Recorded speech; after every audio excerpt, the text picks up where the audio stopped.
We are going to be walking you through the Little Horse Park area in Sedona. It is located, it's really kind of a north to south on 179. All the way from the very northern part is Sedona Heights neighborhood, and which is uptown, kind of. Which is feels like uptown. So uptown goes to Little Horse Park now on 179. It's just south of Schnebly,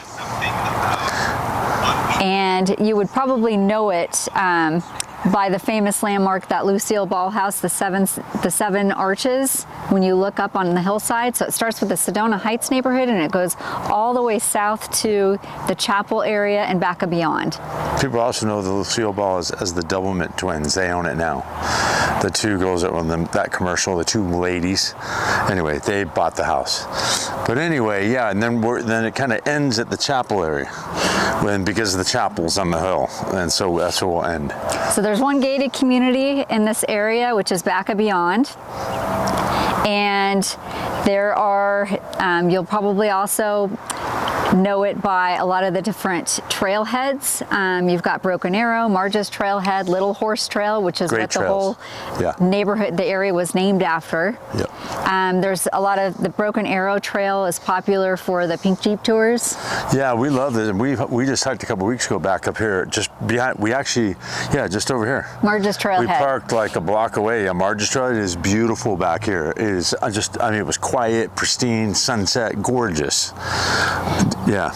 And Margs Trailhead was named after an old horse or donkey. That was the folklore in the 1800s that would play peekaboo with the people. So it didn't really like the people and would kind of play around with that. So that's where it's named after, not actually a person. All right. So eclectic homes up here, they're older, but beautiful. There are some new ones mixed in it, but they're really kind of cool. The views up here are beyond belief. I mean, it's a gorgeous neighborhood and you're close to town, so I like it. You're high up, you don't really hear the freeway. You know, the views are just insane. Snoopy Rock right there. You know, I don't know what to say, it's great. You're pretty much, like Paul said, walking distance to uptown. You could have like a lot of shops and restaurants. Part of the... Well, not uptown. I would say more of the hillside, shops at hillside here. Uptown would be a long walk. You could do it though. To Lakapaki though, you could walk to. Yeah, and you could go to uptown. It's really not that far. I mean, maybe 30-minute walk, which isn't a big deal, or bike ride. So it's not that far. I take it back. Some of the other things that you can do here, there's a lot of art galleries within Little Horse Park. Like Paul mentioned, Hillside, which has the Hudson. Great restaurant, one of our favorite restaurants. Mooney's Irish Pub, Javelina Cantina, and there's a couple of boutiques in that shopping center as well. Yeah. Highly recommend the Hudson. Great views from that restaurant. It's fun. Yes, it is. It's Broken Arrow back there. Kind of pretty. Some beautiful eclectic older homes and some lots for sale here. We're actually right next to a $500,000 lot that looks at that view. Driving through the neighborhood, it's kind of cool because there are a lot of really tall trees, but yet you're surrounded by a lot of amazing, beautiful red rock views. Paul mentioned you've got an eclectic neighborhood of, you know, some pretty large estates that also have kind of their own kind of unique design. Well, they're older homes, 70s, 80s, a lot of 70s and 80s homes in this neighborhood. But then there are new ones mixed in. But great gut remodel neighborhood. Some of these older homes are going to become valuable as building costs get high of new homes. These older homes are going to be worth remodeling if they have killer views. But it's a nice, quiet neighborhood. It's still pretty close to uptown, where all the action is at. You know, a little bit far to walk to Hillside. You probably want to get in your car, but it's still just a few minutes away. Yeah, we're pretty far from Hillside. Well, it's a good walk to Hillside from here. But it's the next kind of neighborhood south of the Sedona Heights neighborhood. Yeah, we're just moving along 179. And we're on the east side of 179. But there's also some other neighborhoods that we're going to be talking about right now. There's Fairview Heights, which is right directly on the other side of one. So Yavapino Estates, there's 34 properties.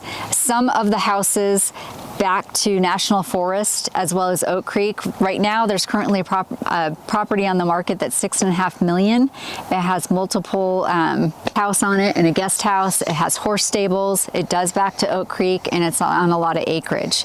There's Yavapino Estates that date back all the way to the 1950s. So you're going to have, again, it's going to be a huge mix of houses from, you know, quite old to more recent. And then Casa Mignana is going to be a little bit north of Mystic Hills. It's going to be on the east side of 179. Again, houses have ranged there from $500,000 all the way up to $2.2 million. And that was the latest property that sold last year. Again, it's going to be a range of properties from older to new.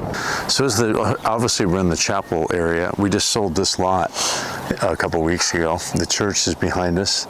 Shannon will tell you history about it. So the Chapel of the Holy Cross, it was originally inspired by Marguerite Brunswick Stodd in 1932.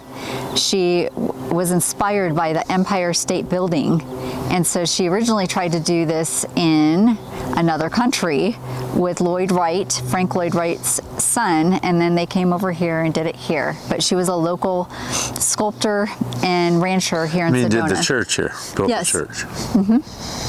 And then this area, in the chapel area, this was actually owned, there was a homestead here that was a waterless homestead farm. It was the Piper family, and it was a husband and wife, and they had 4 boys. And because it was waterless, it wasn't really producing a lot of money, so they both had to do other jobs. The wife she went out and cleaned Sedona cabins, and she was a cook, and he was also a stonemason who did part of Schnebley Road as well as the Cowboy Club. But their house here, before it became the chapel area, was home and popular to many famous Western movies. So some of the movies were Robber's Roost, Pony Soldier, and Angel of the Madman. Old Westerns. Old Westerns. So a lot of history in this little neighborhood right here. Yeah. Mystic Hills is another neighborhood that's just north of the chapel area that when that was developed, it's the same developer who did Mystic Heights. So a lot of the homes, there is a clubhouse there, a lot of Southwest Adobe style homes. Modern. It's a newer, Yeah. I'd say newer, nicer homes in there. It's funny, the whole subdivision kind of faces west, which is nice, sunsets and everything, but some of the lots do get road noise on 179, and the sun, looking at the sunset into the sun, it can be hot in the summer, west facing, but there's beautiful homes in there. I've got friends that live in there, they love watching the sunset, and then out of their backyard to the east is like the rocks. It's really pretty. So it's a nice subdivision. I mean, been around a long time, and nothing bad to say about. But it has a clubhouse. It also has a pool. So if you like access to swimming, but you don't want to put a pool in your house, that is that's one neighborhood that does have a pool. Another neighborhood that's right across the street, pretty close to Sedona Heights, is Copper Cliffs. It's actually one of my favorite neighborhoods. Yeah, it's gorgeous. It was originally the Abraham James homestead, where they were cattle ranchers and farmers, and so you still kind of have some of the feeling of some of those old houses are there, and It's eclectic. It's very eclectic. There's Really, a couple of really old historic houses with some new. Some of the houses are on the creek. Right on the creek, really, that's Shannon's favorite area. But there's still a lot of remnants of old apple orchards. Yep. And so in the fall, I mean, it's just abundant with fruit trees in that area.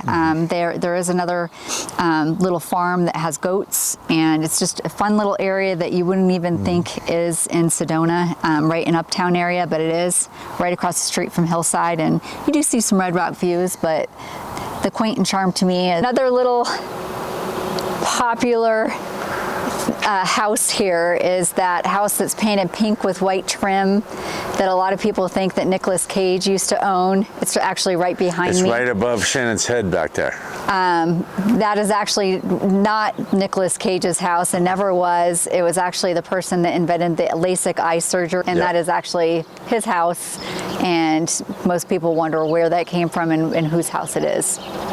All right, we're in back of beyond. How many houses are in here, honey?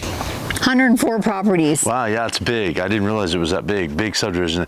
It's nice. It's been here. They're big mansions in here. I mean, this is a pretty high-end gated So the first subdivision. house was built in like 1972. Wow. And it was less than 1,000 square feet. But most of the homes average between 35 and 5,000 square feet. Oh God, yeah. There's a 30 or 40,000 square foot house in here on 3 lots.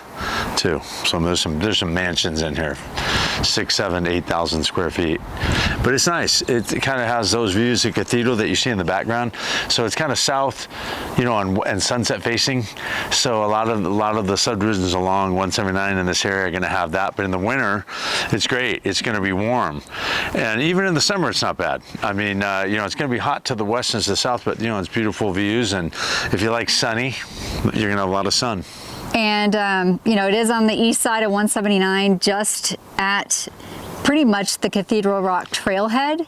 So you might get a little bit of traffic congestion coming in and out of the neighborhood just from that, because Cathedral Rock is so popular. This neighborhood you can see from the Red Rock Loop. So if you're out at Chavez Crossing and some of the different, or Mystic Heights neighborhood, you can see some of the homes that were standing on the street from that area. Yeah, it's nice. It's pretty. The creek is down below us there. It's kind of cool. Farther down the road, not in this gated subdivision, there's a little loop. I don't know what it's called down there, back or beyond loop or something, but it's not part of the subdivision, but it's right on the creek, and they're really nice properties down there. But yeah, some incredible views here. Houses sit about half an acre to an acre lot, and they go anywhere from about 350,000 to $500,000, and then the homes range anywhere from about 1.5 to 3 million right now. Yeah, right now, but there are some more expensive homes in here. You know, a lot of them haven't changed hands. They were custom homes, and you know, yeah, the last house that was officially built was in 2017. But as we were driving through here, it looks like there is some construction going on. So I think there's going to be a new home coming up here that somebody is building. I'm freezing. I know.